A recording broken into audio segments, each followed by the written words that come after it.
대한민국의 이 진보 정치 영역에서 굉장히 큰 역할을 한 예. 진보 정치의 산실 그렇죠. 역할을 했죠. 네. 그러니까 민주노동당 창당 이전부터 진보정당 운동을 꾸준히 해왔던 그러니까 사실 그래서 후배들 사이에는 왜 지금 진보정당 운동 거의 30년이 다 돼가던 마당에 왜 노회찬 심상정이냐 그 후배 그룹들이 없는 거 아니냐라는 비판도 있습니다만 그만큼 두 분이 한국의 진보정당 역사에서 가지고 있는 포션이 굉장히 큰 분이다. 근데 그런 분이 사실은 이랬을 거예요. 이게 그 5천만 원을 받았다는 사실보다는 드루킹이나 또 도모 변호사로부터 정치 후원금 받은 적도 없다. 그러니까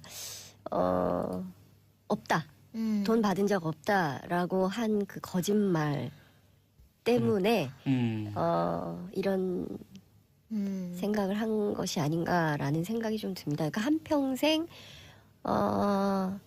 명예롭게 살다가 아마 이제 기자들이 물었겠죠. 사납게. 그리고 물론 그건 또 기자들의 역할이기도 합니다. 그걸 탓할 이유는 없고 의혹 제기하는 것은 너무나 당연하지만 그 과정에서 본인이 뭐 의혹이 있으면 해명하겠다 이 정도로 했으면 좋았을 텐데 너무나 분명하게 돈을 받은 적이 없다고 말했다는 그 사실 그게 아마 스스로 굉장히 힘들게 했던 거 아닌가라는 생각이 좀 드는데요.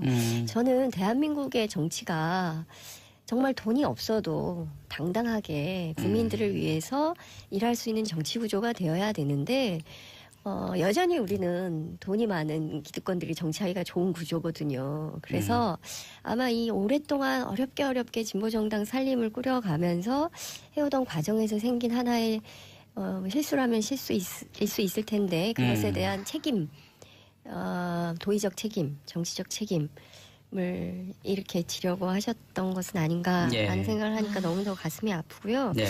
저는 이런 생각이 좀 듭니다. 이 얘기를 꼭 좀 하고 싶었는데 정치구조도 정치구조고 우리 언론도 2014년 세월호 참사 당시에 우리 기자들이 그 이튿날부터 사고 원인이 뭐냐고 막 보도하기 시작해요. 그때 일본 기자가 어떻게 얘기를 하냐면 아니 당장 이렇게 어마어마한 사고가 났는데 한국 기자들은 어떻게 하루 만에 벌써 사고 원인을 얘기하냐 너무 섣부른 거 아니냐라는 얘기를 한다는 거죠. 그러니까 일본의 보도는 적어도 한 달 정도야 지나서야 이 도대체 이 사고의 원인이 뭐지? 이렇게 간다는 거예요. 근데 우리 언론이 과도하게 빠르게 정확한 것보다는 빠른 것을 중시하다 보니까 언론 보도에 있어서 실수도 많고 오보도 많고 하지 않아야 되는 보도까지 해서 사건을 크게 만드는 경향은 없는가. 저는 우리 언론인들이 그런 걸 좀 생각을 해봤으면 좋겠다는 생각이 좀 들고요. 또 하나는 정치적인 매도입니다. 그러니까 SNS가 활발하고 정치적 공론장이 되는 것은 좋으나 어떤 특정인을 향해서 집단 매도하는 분위기가 우리가 있거든요. 그러니까 사실관계를 분명하게 확인을 하고 그리고 그 다음에 비판해도 늦지 않습니다. 이미 다 결론을 다 내고 나쁜 사람으로 낙인 찍고 이렇게 해서 매장을 시켜버리는 문화는 정말 이건 너무 아파요. 아파. 좀 그런 거를 좀 우리가 이렇게 좀 차분하게 우리가 막 너무 빠르게 경제 성장을 해와서 그런지 그런가요, 박예미 기자님? 너무 안타까워요. 먼저 고인의 명복을 빌고요. 정치적으로 책임져야 될 문제가 있으면 책임을 지고 그렇게 하셨더라면 좋았을 텐데 이런 극단적인 선택 말고 참 그래도 이분의 생애를 돌아보면 이분은 그 말로 자기 삶을 변명하는 게 아니라 자기가 살아가는 방식으로 본인의 어떤 말을 증명했던 분이라는 생각이 드는데 그러니까 그것에 불일치가 있었던 요 시간을 견디기가 어려우셨던 것 아닌가 이런 생각이 들고 책임질 부분 잘못된 부분 잘못됐습니다만 이렇게 일이 매듭지어져서는 안 된다는 생각이 들고요. 합리적이고 위트 있는 우리 시대 최고의 논객한 날 우리가 잃었습니다.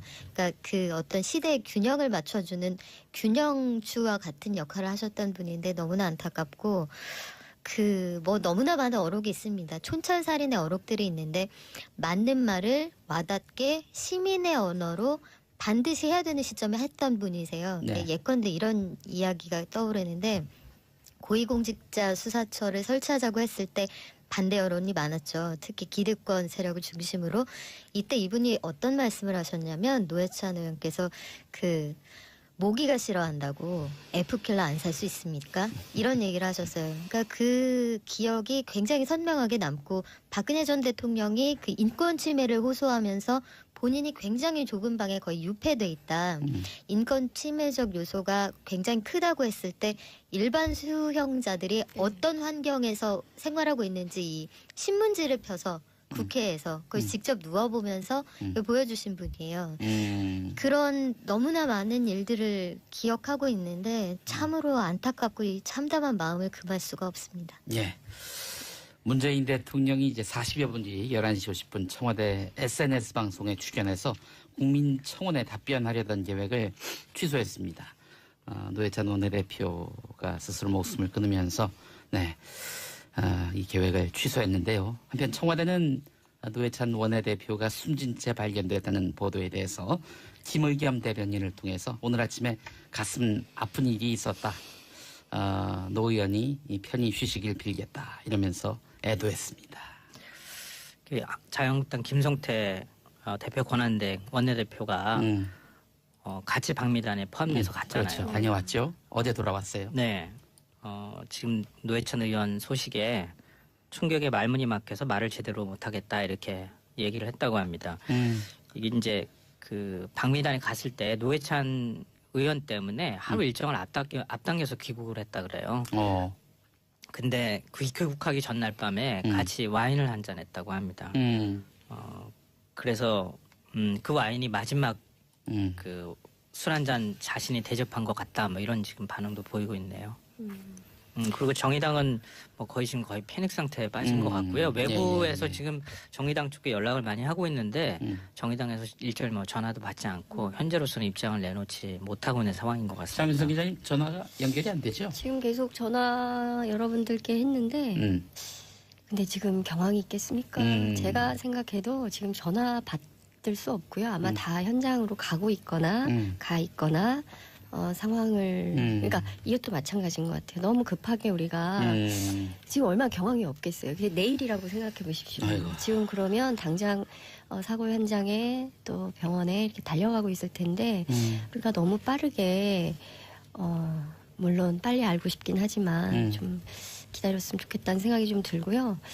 정의당은 제가 보기에는 지금 막 여러분들이 이제 지나가는데 사실 최근에 지지율이 굉장히 올라갔고 그리고 이제 그 적기에 굉장히 국민들의 이제 답답한 속을 긁어주는 그러니까 최저임금 산입범위 논란부터 시작해서 그리고 그 작년에는 정의당 데스노트에서 이 사람은 내각 기준에 안 맞는다 하면은 이제 낙마하고 뭐 이랬던 기억도 있고요. 그래서 굉장히 이렇게 이를테면은 그리고 또 무겁다 지지율이 오른 만큼 또 이제 좀 새로운 정치, 진보 정치 해야 되니까 어깨가 무겁다라고 했었는데 그 축이 한 축이 무너졌기 때문에 당으로서는 아마 굉장히 지금 어려운 상황일 거고요. 국민들도 마찬가지일 거라고 생각합니다. 이제 자유미 기자님 얘기한 것처럼 지금 정말 그 유능한 정치인 한 분을 잃게 된 거죠. 네, 그래요. 자, 9931번 쓰시는 분 울지 마세요. 장 기자님 저도 슬프네요. 라고 하셨습니다. 원은현님, 하늘이 무너지는 느낌입니다. 드루킹 같은 사람들이 나라를 망치고 있습니다. 라면서 원망의 뜻을 표하시기도 했습니다. 이영대님, 너무 슬프고 가슴 아파요. 라고 하셨고, 은주님, 웬 날벼락입니까? 손 떨려서 문자 보내기도 어렵네요. 라고 하셨고, 이소정님, 불명예로 마무리하고 싶지는 않았던 게 아닐까요? 그래도 그렇지. 나쁜 사람들은 떳떳하게 잘만 사는데요. 라고 하셨습니다. 자, 드루킹 특검.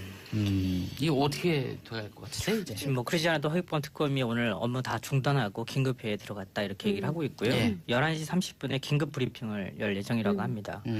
아마 노회찬 원내대표를 소환 조사하는 게 예정이 사실상 돼 있었거든요. 정확한 뭐 소환 조사 날짜를 통보하지는 않았지만 그런 상황에서 노회찬 원내대표가 이렇게 스스로 선택을 했기 때문에 아마 특검 수사도 난항을 좀 겪을 가능성이 있지 않을까 싶어요. 왜냐하면 특검 활동이 시작되자마자 가장 중점을 두고 수사를 했던 게 바로 이 부분이었거든요. 예. 그리고 이제 그 중간다리 역할을 했다는 오사카 총영사로 추천을 받았다고 하는 도모 변호사. 이 도 변호사가 이른바 정치권하고 연결하는 중간 연결고리라고 판단하고 도 변호사를 긴급 체포까지 사실은 했거든요. 예, 예, 예. 이제 구성영장 실질심사에서 그 긴급 체포의 어떤 부당성과 관련되는 부분에서 그거는 문제가 있다 이런 판단을 사실은 이제 영장재산 판사가 내리기도 했는데 그런 이제 큰 고리 하나가 지금 사라지게 되는 결과로 이어질 수도 있거든요. 네. 그런 부분에서 앞으로 특검이 어떤 선택을 할지는 좀 지켜봐야 될 것 같습니다. 그리고 이제 한 가지 저도 말씀드리고 싶은데 예. 정의당이 사실은 진보 정치를 위해서 지금까지 민중당부터 시작을 하게 되면 근 30년 가까이 되나요? 벌써? 그렇죠. 90년대 초부터? 예, 90년대 예. 초반부터 시작을 했으니까. 네. 민중당이면 80년대. 80년대. 또 거슬러 올라갈 수 그- 있겠네요. 예. 근데 사실 그건 좀 다르죠. 민중당하고 네, 다르긴 한데 민주노동당하고. 그 예. 진보 정치에 관해서 당시에 이제 노동운동을 했던 뭐 예를 들면 김문수 지사도 거기 들어가 있고 그렇죠. 지금 김성태 뭐 의원은 좀 결은 다르긴 하지만 노동운동 했던 분들이 일종의 진보 정치에 투신을 하는 거였거든요. 그렇게 진보 정치에 투신하고 난 다음에 지금까지 진보 정치가 국민들 사이에서 지지를 받기를 원했고 그렇게 하는 과정에서 지금 10%대까지 지지율이 올라와 있었는데 그런 딱 목전에 있는 상황에서 노회찬 원내대표가 자신과 관련된 어떤 의혹이 제기되는 부분이 혹시 누가 되지 않을까 굉장히 걱정을 많이 하지 않았을까 아마 그런 자책감이 이런 극단적인 선택을 하는데 영향을 미치지 않았을까 하는 생각에 좀 안타까운 마음이 듭니다. 네. 19일에 그 도모 변호사 영장 청구되고 그리고 그 원구성 끝나고 바로 미국에 갔죠. 근데 19일에 워싱턴에서 특파원 간담회가 있었는데요. 여기서 노회찬 대표가 이런 얘기를 했어요. 그 어떤 불법적인 정치 자금을 받은 적이 없다. 그리고 특검이 조사를 한다고 하니 성실하고 당당하게 임해서 진실을 밝히겠다. 이제 이런 얘기를 했고요. 그 김동원 씨, 그러니까 드루킹 측근으로, 그러니까 지금 그 도모 변호사가 동창이잖아요. 경기고등학교 동창생인데 이 30년간 고등학교 졸업하고 예. 30년 동안 교류가 없다가 연락이 와서 지난 10년 동안 4-5번 정도 만난 사이다 이렇게 얘기를 했고 총선이 있던 해 그러니까 2016년에는 전화를 한 적도 만난 적도 없다 이렇게 얘기를 했고요. 네. 그런데 나한테 돈 줬다는 게 말이 되냐 이제 이런 얘기를 했는데 이 인터뷰가 어떤 의미가 있을지 좀 봐야 될 것 같다는 네. 생각이 좀 들기도 하는데요. 저는 뭐 수많은 유혹 또 수많은 함정들이 있을 수 있다고 생각해요. 네. 정치를 하다 보면. 네. 근데 그럴 때 또 엄격하게 하면 또 저 사람은 또 너무 엄격하다고 해서 욕을 먹고 또 사람들 이렇게 또 도와주겠다고 찾아오는 사람들 또 막 이렇게 하면 또 저 사람 또 너무 물렁하다 이런 얘기를 하고 그래서 참 정치한다는 것 자체가 정말 어려운 일이다 이런 생각이 사실 드네요. 드루킹이 그 전형적인 예가 됐습니다만은 선거에 출마한 후보는 당선될 때까지는 을 정도가 아니라 병 정도 됩니다. 병도 그렇습니다. 정이에요, 정. 네. 정쯤 되거든요. 근데 와서 도와주겠다 하는 분은 갑이에요. 슈퍼갑이에요. 그러니까 뭐 도와주러 오겠다. 혹은 뭐 당신 내가 참 좋아해가지고 당신 정치가 마음에 들어서 내가 뭐 무슨 일이든 하겠다라고 오면요. 그래요? 그럼 인사검증 한번 받아봅시다. 당신 배우가 무엇인지, 뭐 이럴 수가 없어요, 기본적으로. 이러다 보니까 뭐 와서 도와주겠다는 사람들은 다 받을 수밖에 없는 게 또 현실인데 또 뭐 이렇게 저렇게 또 후원해주겠다, 뭐 이렇게 뒷받침해주겠다 이러면은 이건 뭐 진짜 속수무책이거든요. 이런 와중에 사실은 정치인들이 이제 속절없이 당하는 경우가 또 종종 있는데 말이죠. 예. 뭐 소환 조사 날짜를 통보하지는 않았지만 네. 그런 상황에서 노회찬 뭐 원내대표가 이렇게 스스로 선택을 했기 때문에 아마 특검 수사도 난항을 좀 겪을 가능성이 있지 않을까 싶어요. 왜냐하면 특검 활동이 시작되자마자 가장 중점을 두고 수사를 했던 게 바로 이 부분이었거든요. 예. 그리고 이제 그 중간다리 역할을 했다는 오사카 총영사로 추천을 받았다고 하는 도모 변호사. 이 도 변호사가 이른바 정치권하고 연결하는 중간 연결고리라고 판단하고 도 변호사를 긴급 체포까지 사실은 했거든요. 예.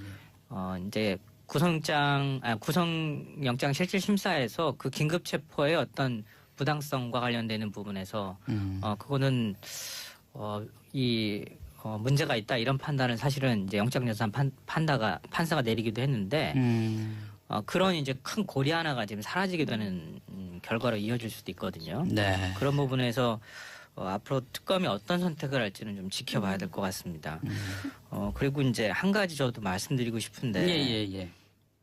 정의당이 사실은 진보 정치를 위해서 지금까지 민중당부터 시작을 하게 되면 근 30년 가까이 되나요? 벌써? 그렇죠. 90년대 초부터? 예, 90년대 초반부터 시작을 했으니까. 네. 민중당이면 80년대. 80년대. 또 훨씬 올라갈 수 있겠네요. 근데 사실 그건 좀 다르죠. 민중당, 네, 다르긴 한데 민주노동당으로. 진보 정치에 관해서 당시에 이제 노동운동을 했던 뭐 예를 들면 김문수 지사도 거기 들어가 있고 그렇죠. 지금 김성태 의원은 좀 결은 다르긴 하지만 노동운동 했던 분들이 일종의 진보 정치에 투신을 하는 거였거든요. 그렇게 진보 정치에 투신하고 난 다음에 지금까지 진보 정치가 국민들 사이에서 지지를 받기를 원했고 그렇게 하는 과정에서 지금 10%대까지 지지율이 올라와 있었는데 그런 딱 목전에 있는 상황에서 노회찬 원내대표가 자신과 관련된 어떤 의혹이 제기되는 부분이 혹시 누가 되지 않을까 굉장히 걱정을 많이 하지 않았을까 아마 그런 자책감이 이런 극단적인 선택을 하는데 영향을 미치지 않았을까 하는 생각에 좀 안타까운 마음이 듭니다. 네. 19일에 그 도모 변호사 맞는 말을 와닿게 시민의 언어로 반드시 해야 되는 시점에 했던 분이세요. 네. 예컨대 이런 이야기가 떠오르는데 고위공직자 수사처를 설치하자고 했을 때 반대 여론이 많았죠. 특히 기득권 세력을 중심으로. 이때 이분이 어떤 말씀을 하셨냐면 노회찬 의원께서 모기가 싫어한다고 F킬러 안 살 수 있습니까? 이런 얘기를 하셨어요. 그러니까 그 기억이 굉장히 선명하게 남고 박근혜 전 대통령이 그 인권 침해를 호소하면서 본인이 굉장히 좁은 방에 거의 유폐돼 있다. 인권 침해적 요소가 굉장히 크다고 했을 때 일반 수용자들이 어떤 환경에서 생활하고 있는지 이 신문지를 펴서 국회에서 그걸 직접 누워보면서 보여주신 분이에요. 그런 너무나 많은 일들을 기억하고 있는데 참으로 안타깝고 이 참담한 마음을 금할 수가 없습니다. 예. 문재인 대통령이 이제 40여 분 뒤 11시 50분 청와대 SNS 방송에 출연해서 국민청원에 답변하려던 계획을 취소했습니다. 노회찬 원내대표가 스스로 목숨을 끊으면서 이 계획을 취소했는데요. 한편 청와대는 노회찬 원내대표가 숨진 채 발견됐다는 보도에 대해서 김의겸 대변인을 통해서 오늘 아침에 가슴 아픈 일이 있었다. 노 의원이 편히 쉬시길 빌겠다. 이러면서 애도했습니다. 자유한국당 김성태 대표 권한대 원내대표가 같이 박미단에 포함돼서 갔잖아요. 그렇죠. 다녀왔죠. 어제 돌아왔어요. 네. 지금 노회찬 의원 소식에 충격에 말문이 막혀서 말을 제대로 못하겠다 이렇게 얘기를 했다고 합니다. 이게 이제 그 박미단에 갔을 때 노회찬 의원 때문에 하루 일정을 앞당겨서 귀국을 했다 그래요. 근데 귀국하기 전날 밤에 같이 와인을 한잔 했다고 합니다. 그래서 그 와인이 마지막 그 술 한잔 자신이 대접한 것 같다 뭐 이런 지금 반응도 보이고 있네요. 그리고 정의당은 거의 패닉 상태에 빠진 것 같고요. 외부에서 지금 정의당 쪽에 연락을 많이 하고 있는데 정의당에서 일절 전화도 받지 않고 현재로서는 입장을 내놓지 못하고 있는 상황인 것 같습니다. 장윤성 기자님 전화가 연결이 안 되죠? 지금 계속 언론도 2014년 세월호 참사 당시에 우리 기자들이 그 이튿날부터 사고 원인이 뭐냐고 막 보도하기 시작해요. 그때 일본 기자가 어떻게 얘기를 하냐면 아니 당장 이렇게 어마어마한 사고가 났는데 한국 기자들은 어떻게 하루 만에 벌써 사고 원인을 얘기하냐 너무 섣부른 거 아니냐라는 얘기를 한다는 거죠. 그러니까 일본의 보도는 적어도 한 달 정도야 지나서야 이 도대체 이 사고의 원인이 뭐지? 이렇게 간다는 거예요. 근데 우리 언론이 과도하게 빠르게 정확한 것보다는 빠른 것을 중시하다 보니까 언론 보도에 있어서 실수도 많고 오보도 많고 하지 않아야 되는 보도까지 해서 사건을 크게 만드는 경향은 없는가. 저는 우리 언론인들이 그런 걸 좀 생각을 해봤으면 좋겠다는 생각이 좀 들고요. 네. 또 하나는 정치적인 매도입니다. 그러니까 SNS가 활발하고 정치적 공론장이 되는 것은 좋으나 어떤 특정인을 향해서 집단 매도하는 분위기가 우리가 있거든요. 사실관계를 분명하게 확인을 하고 그리고 그 다음에 비판해도 늦지 않습니다. 이미 다 결론을 다 내고 나쁜 사람으로 낙인 찍고 이렇게 해서 매장을 시켜버리는 문화는 정말 이건 그래서 너무 저는 아파요. 아파. 좀 그런 거를 좀 우리가 이렇게 좀 차분하게 우리가 막 너무 빠르게 경제 성장을 해와서 그런지 그런가요, 박예미 기자님?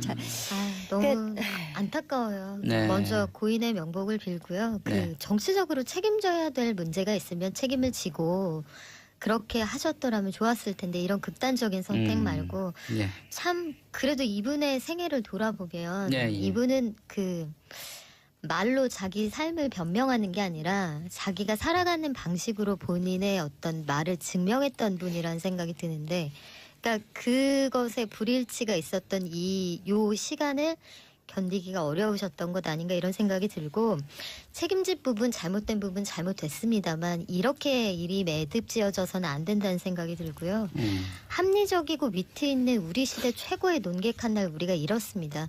그러니까 그 어떤 시대의 균형을 맞춰주는 균형주와 같은 역할을 하셨던 분인데 너무나 안타깝고 그 뭐 너무나 많은 어록이 있습니다. 촌철살인의 어록들이 있는데 대한민국의 이 진보 정치 영역에서 굉장히 큰 역할을 한 진보 정치의 산실 그렇죠. 역할을 했죠. 네. 그러니까 민주노동당 창당 이전부터 진보정당 운동을 꾸준히 해왔던 그러니까 사실 그래서 후배들 사이에는 왜 지금 진보정당 운동 거의 30년이 다 돼가는 마당에 왜 노회찬 심상정이냐 그 후배 그룹들이 없는 거 아니냐라는 비판도 있습니다만 그만큼 두 분이 한국의 진보정당 역사에서 가지고 있는 포션이 굉장히 큰 분이다. 근데 그런 분이 사실은 이랬을 거예요. 이게 그 5천만 원을 받았다는 사실보다는 드루킹이나 또 도모 변호사로부터 정치 후원금 받은 적도 없다. 그러니까 없다. 돈 받은 적 없다라고 한 그 거짓말 때문에 이런 생각을 한 것이 아닌가라는 생각이 좀 듭니다. 그러니까 한평생 명예롭게 살다가 아마 이제 기자들이 물었겠죠. 사납게. 그리고 물론 그건 또 기자들의 역할이기도 합니다. 그걸 탓할 이유는 없고 의혹 제기하는 것은 너무나 당연하지만 그 과정에서 본인이 뭐 의혹이 있으면 해명하겠다 이 정도로 했으면 좋았을 텐데 너무나 분명하게 돈을 받은 적이 없다고 말했다는 그 사실 그게 아마 스스로 굉장히 힘들게 했던 거 아닌가라는 생각이 좀 드는데요. 저는 대한민국의 정치가 정말 돈이 없어도 당당하게 국민들을 위해서 일할 수 있는 정치 구조가 되어야 되는데 여전히 우리는 돈이 많은 기득권들이 정치하기가 좋은 구조거든요. 그래서 아마 이 오랫동안 어렵게 진보정당 살림을 꾸려가면서 해오던 과정에서 생긴 하나의 실수라면 실수일 수 있을 텐데 그것에 대한 책임, 도의적 책임, 정치적 책임 을 이렇게 지려고 하셨던 것은 아닌가라는 생각을 하니까 너무 더 가슴이 아프고요. 저는 이런 생각이 좀 듭니다. 이 얘기를 꼭 좀 하고 싶었는데 정치구조도 정치구조고 우리 전화 여러분들께 했는데 근데 지금 경황이 있겠습니까? 제가 생각해도 지금 전화 받을 수 없고요. 아마 다 현장으로 가고 있거나 가 있거나 상황을 그러니까 이것도 마찬가지인 것 같아요. 너무 급하게 우리가 지금 얼마나 경황이 없겠어요. 그게 내일이라고 생각해 보십시오. 지금 그러면 당장 사고 현장에 또 병원에 이렇게 달려가고 있을 텐데 우리가 너무 빠르게 물론 빨리 알고 싶긴 하지만 좀 기다렸으면 좋겠다는 생각이 좀 들고요. 정의당은 제가 보기에는 지금 막 여러분들이 이제 지나가는데 사실 최근에 지지율이 굉장히 올라갔고 그리고 이제 그 적기에 굉장히 국민들의 이제 답답한 속을 긁어주는 그러니까 최저임금 산입범위 논란부터 시작해서 그리고 그 작년에는 정의당 데스노트에서 이 사람은 내각 기준에 안 맞는다 하면은 이제 낙마하고 뭐 이랬던 기억도 있고요. 그래서 굉장히 이렇게 이를테면은 그리고 또 무겁다 지지율이 오른 만큼 또 이제 좀 새로운 정치, 진보 정치 해야 되니까 어깨가 무겁다라고 했었는데 그 축기 한 축이 무너졌기 때문에 당으로서는 아마 굉장히 지금 어려운 상황일 거고요. 국민들도 마찬가지일 거라고 생각합니다. 이제 네. 박영 기자님 얘기한 것처럼 네. 지금 정말 그 유능한 정치인 한 분을 잃게 된 거죠. 네, 그래요. 자, 9931번 쓰시는 분 울지 마세요. 장 기자님 저도 슬프네요. 라고 하셨습니다. 원은현님 하늘이 무너지는 느낌입니다. 드루킹 같은 사람들이 나라를 망치고 있습니다. 라면서 원망의 뜻을 표하시기도 했습니다. 이영대님 너무 슬프고 가슴 아파요. 라고 하셨고 은주님 웬 날벼락입니까? 손 떨려서 문자 보내기도 어렵네요. 라고 하셨고 이소정님 불명예로 마무리하고 싶지는 않았던 게 아닐까요? 그래도 그렇지 나쁜 사람들은 떳떳하게 잘만 사는데요. 라고 하셨습니다. 자, 드루킹 특검. 이거 어떻게 돼갈 것 같으세요, 이제? 지금 뭐 그러지 않아도 허위범 특검이 오늘 업무 다 중단하고 긴급회의에 들어갔다 이렇게 얘기를 하고 있고요. 예. 11시 30분에 긴급 브리핑을 열 예정이라고 합니다. 아마 노회찬 원내대표를 소환 조사하는 게 예정이 사실상 돼 있었거든요. 네. 정확한